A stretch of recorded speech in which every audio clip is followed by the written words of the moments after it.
Uma das formas de olhar os aspectos fundamentais do Concílio Ecuménico Vaticano II é olhar os seus documentos principais. É isso que temos estado a fazer nas últimas semanas com Samuel Clemente. Te cumprimento. Muito boa tarde. Paulo. Obrigado por estar uma vez mais connosco. Vimos primeiro alguns momentos que antecederam o início dos trabalhos. Agora, os temas fundamentais traduzidos nos respectivos documentos. Exatamente, que são vários, portanto, são 4 constituições fundamentais, depois há mais uns tantos decretos e ainda umas tantas declarações. Nós estamos a centrar nos documentos mais importantes, que são esses das Constituições. Já vimos o da liturgia, pela razão de que foi o primeiro a ser aprovado, porque, como eu disse no programa passado, ele correspondia a um movimento litúrgico que já vinha do século XIX para o século XX, que já tinha tido algumas concretizações importantes, de Pio X a Pio XII, e que, portanto, estava mais fácil para ser aceito e para corresponder às intenções dos padres conciliares. Outro documento importante, esse demorou mais tempo a ser aprovado, sessão para sessão, é a Constituição sobre a Igreja, chamada Lumen Gentium. E porquê é que ela demorou mais tempo a ser aprovada? Porque foi preciso, ir mais longe e mais fundo na autocompreensão da Igreja por parte dos seus representantes e da sua verdade dogmática, quer dizer, da sua verdade doutrinal, retomando sempre fontes imprescindíveis da Sagrada Escritura antes de mais, depois da tradição da Igreja melhor compreendidas e melhor interligadas. Portanto, demorou mais, não é? Mas foi um exercício fundamental. Eu até posso considerar que representou um salto maior do que a própria Constituição da Liturgia.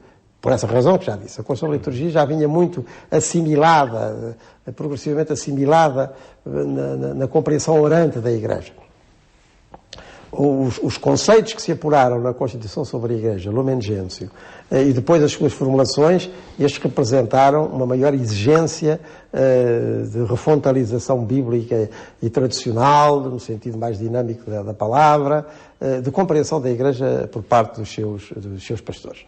Mas lá se chegou à conclusão, à feliz conclusão da Constituição Lumen Gentium. Eu peço ao Paulo para ler mais um trecho de Valderigo, que certamente nos ajudará a compreender.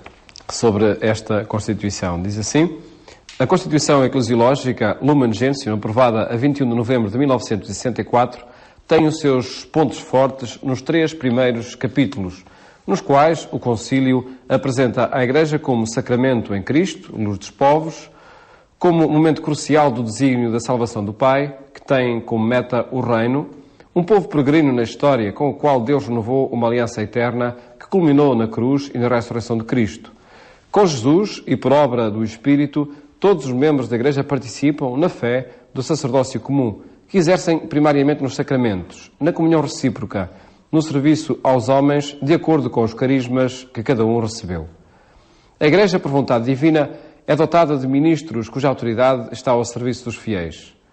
Como sucessores dos apóstolos, instituídos pelo próprio Cristo, os bispos continuam o seu serviço e constituem um corpo ou colégio. Já estão aí uma série de alíneas, que qualquer uma delas levava o programa todo, mas no pouco tempo que dispomos, vamos lá ver se fazemos algumas acentuações principais. Em primeiro lugar, essa redescoberta da Igreja em Cristo e à luz de Cristo. Quando a Constituição se chama Lumen Gentium, a luz das gentes ou a luz dos povos, não é a Igreja, é Cristo, é a luz de Cristo. Cristo é que é a luz das gentes. Mas a Igreja reconhece em Jesus Cristo como que o seu sacramento, como o seu sinal do mundo, não é? A Igreja é em Cristo como que o sinal ou sacramento da unidade de todo o género humano. Diz assim o número 1 da Constituição Lumen Gentium. E, portanto, esta redescoberta da Igreja como corpo de Cristo, Cristo agora ressuscitado, continua presente no mundo através da Igreja, que nesse sentido é o seu corpo, a sua visibilização. O corpo é a manifestação da pessoa, não é verdade? Portanto, a Igreja como manifestação do ressuscitado e da presença do ressuscitado no mundo, no sentido da unidade desse mesmo mundo, que em Jesus Cristo se consegue com o Pai e com os outros. Este ser o segredo e o mistério da Igreja, esta mediação eclesial da salvação de Jesus Cristo para todos os povos, isto é fundamental, não é? Porque aqui já não estamos a falar de uma organização no sentido corrente da palavra, aqui estamos a falar de um sacramento, que em grego se diz um mistério, não é? E o próprio mistério de Deus, ou seja, aquilo que Deus quer para todos e para cada um de nós, como ao longo do tempo se vai revelando, até ter a sua revelação plena no que acontece em Jesus Cristo, para que aconteça na humanidade inteira. E agora a Igreja é mediadora desta oferta de Jesus Cristo ao mundo, para que com Cristo se ofereça ao Pai, não é? Esta compreensão assim tão circular e tão completa do que é a Igreja, mas ao mesmo tempo tão envolvente e tão implicante de cada um de nós nisto mesmo, isso é a grande descoberta da Lumen Gentium. E que distingue a Igreja de uma outra qualquer organização. Exatamente, porque é um corpo vivo, mas é este corpo que nós formamos com o ressuscitado, porque o seu Espírito nos é dado e por isso nós vivemos do seu impulso e da sua verdade, do seu dinamismo interior, para cada um de nós, nas atribuições que forem próprias, nas graças específicas que tiverem em benefício do conjunto, não é? Estes tais carismas, depois desempenhem este papel que o corpo todo oferece ao mundo, a Igreja de todos nós. E isso depois teve reflexos muito importantes na própria organização do documento. O documento, se fosse uma organização, e esta é a maneira do mundo, começava pelos corpos gerentes. Não é isso. Se fossem os estatutos que estivessem... Não são. O primeiro capítulo é o povo de Deus. Este povo que caminha no mundo, este corpo de Cristo que está presente na Terra, de uma maneira dinâmica e construtiva, ou reconstrutiva, tudo à sua volta, e onde todos nós somos membros natos pelo batismo. Natos e renatos, renascidos, né? Pelo batismo. Ora bem, esta compreensão da Igreja como manifestação do mistério de Deus, do que Deus quer oferecer e oferece realmente em Jesus Cristo, que depois nos envolve a todos, os batizados, e que é servida então por um corpo de ministros, por um grupo de ministros, na sucessão daqueles que Jesus chamou para particularmente responsabilizar por todos, os apóstolos, não é? Portanto, a Igreja Apostólica, não é? É de todos e para todos, nesse sentido é católica, mas é apostólica porque permanece no serviço apostólico e na tradição que esses mesmos apóstolos deixaram à Igreja toda e aos seus sucessores específicos. E então a hierarquia, portanto, este conjunto de ministros sagrados, está dentro do povo, não está antes do povo nem fora do povo, está dentro do povo e participando com certeza, basicamente, da condição batismal, a que depois, para o exercício dos seus ministérios, recebe o sacramento da ordem.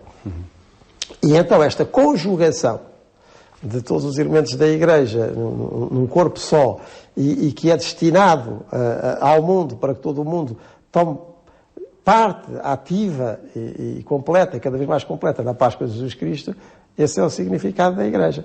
E depois vai, de capítulo em capítulo, enfim, quem é quem dentro deste povo, já falámos da hierarquia, também se falará dos religiosos, é nesta parte ainda da hierarquia que depois o Concílio restaura o diaconado permanente, portanto um grau do sacramento da ordem, particularmente ligado ao serviço, quer interno, quer externo da Igreja, nesse sentido caritativo.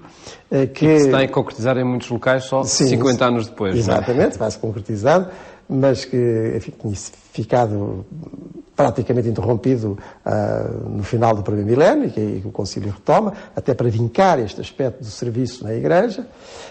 Depois também os religiosos, como já disse, a vida religiosa e o respectivo carisma e o que é que significam, como um sinal escatológico importante, que lembra a todos os cristãos e ao mundo estas realidades finais a que somos chamados, é nesse sentido que se diz escatológico, as últimas coisas, que nos religiosos e na consagração religiosa se configura. E depois um capítulo final importantíssimo, interessantíssimo, dedicado à Virgem Maria, Mãe de Deus, a Nossa Senhora.